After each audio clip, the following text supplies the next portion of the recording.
Assalamualaikum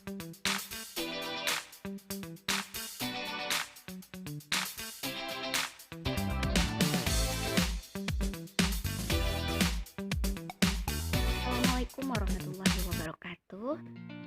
Mari kita belajar lagi, belajar bahasa Indonesia dengan Bu Yoyon Halimatul Adawiyah. Hari ini kita belajar unsur cerita fantasi. Ada unsur intrinsik, yaitu unsur yang membangun suatu karya sastra di dalam karya sastra itu sendiri. Unsur intrinsik dibagi menjadi 6, ada tema, latar, sudut pandang, alur, dan juga penokohan. Tema, kita bahas satu persatu, adalah pokok permasalahan dari sebuah cerita.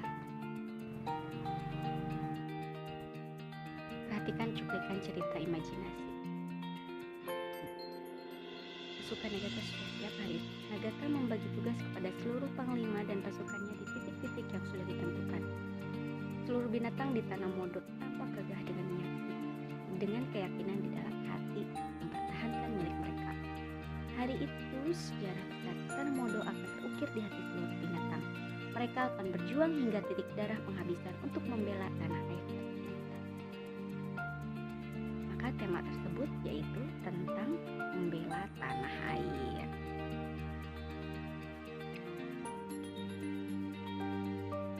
Lanjut. Yang nomor 2 ada latar atau setting, itu ada latar tempat, ada latar waktu, dan juga ada latar keadaan.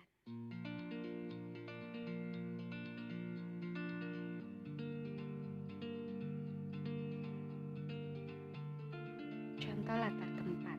Pasukan siluman serigala mulai menginjak pulau Tanamodo, susul menyusul bagai air. Tubuh mereka besar-besar dengan sorot mata tajam. Maka latar tersebut ada di mana? Ada di pulau Tanamodo, yaitu pulau Tanamodo. Lanjut. Latar waktu. Perhatikan cuplikannya. Selesai pertempuran, Nagata segera menuju ke atas bukit ketika matahari mulai tenggelam. Semua bergabung dengan seluruh panglima Levogorod, Lamia, Sika, dan Mora. Memandang Nagata dengan haru dan tersenyum mengisyaratkan hormat. Maka latar waktu tersebut yaitu pada sore hari. Dengan bukti kalimat yang mana?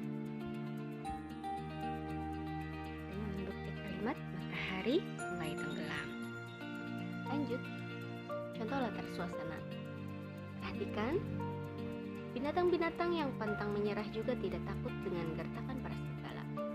Gunakan kekuatan ekormu, Nagata, bisik Dewi Kabut di telinga Nagata. Nagata sempat bingung dengan kata-kata Dewi Kabut. Karena banyak bola api yang padam, Nagata segera memberi aba-aba berhenti melempar dan mundur kepada seluruh pasukan. Maka latar suasana tersebut yaitu kebingungan dan nyata.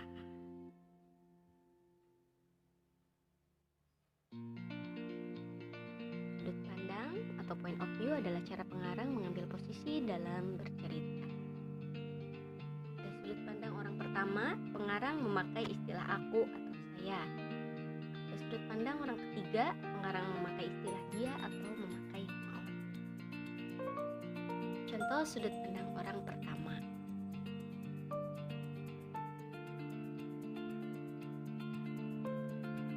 Aku adalah seorang gadis pedesaan yang sangat miskin, berwajah suram karena menderita jenis penyakit kulit aneh di wajahnya. Maka sudut pandang tersebut merupakan contoh sudut pandang orang pertama, yaitu ada kata aku adalah seorang gadis pedesaan. Lanjut, sudut pandang orang ketiga. Nagata segera menuju ke atas bukit, bergabung dengan seluruh panglima. Oke, maka di situ sudut pandangnya orang ketiga pada kalimat yang mana?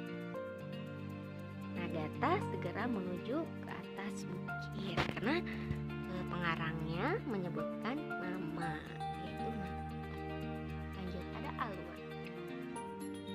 Alur adalah jalannya peristiwa dalam sebuah cerita yang memiliki hubungan sebab akibat. Alur dibagi 3 tahap, ada perkenalan, ada pertikaian, atau konflik, dan juga ada penyelesaian atau disebut ending. Contoh perkenalan. Caturwuluan adalah seorang gadis pedesaan yang sangat miskin berwajah suram karena menderita jenis penyakit kulit aneh di wajahnya. Jadi biasanya dari perkenalan itu dia memperkenalkan tokohnya itu sifatnya seperti apa, karakternya seperti apa, atau wujud bagian mukanya seperti apa, itu biasanya dijelaskan ada di perkenalan.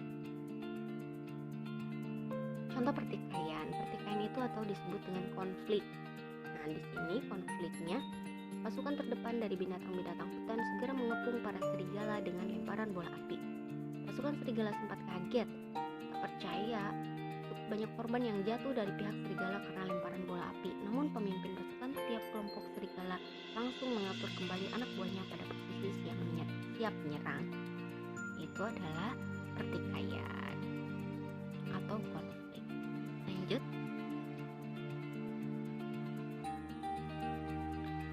Penyelesaian. Biasanya penyelesaian ini adalah akhir dari sebuah cerita atau ending dari sebuah cerita. Selesai pertempuran, Agatha segera menuju ke atas bukit bergabung dengan seluruh panglima, ya, dan lain sebagainya. Itu adalah contoh penyelesaian. Tokoh dan penokohan adalah pelukisan seorang tokoh dengan baik lukisan fisik atau sifat-sifat. Contohnya, Wulan adalah gadis baik hati, sangat lembut yang gemar menolong sesama. Pada suatu hari, Wulan tengah bersikap siap untuk menjenguk seorang nenek tua yang sedang sakit dan sekaligus mengantarkan makanan padanya. Tokoh tersebut yaitu Wulan. Bagaimana karakternya, bagaimana penokohannya? Penokohannya yaitu seseorang yang baik hati. Kenapa dia disebut seorang yang baik hati? Lihat, itu ada dia menjenguk seorang nenek tua. Nah, jadi jelas ya bahwa tokoh atau penokohan itu adalah pelukisan seorang tokoh dengan jelas baik pelukisan sifat ataupun fisik. Oke,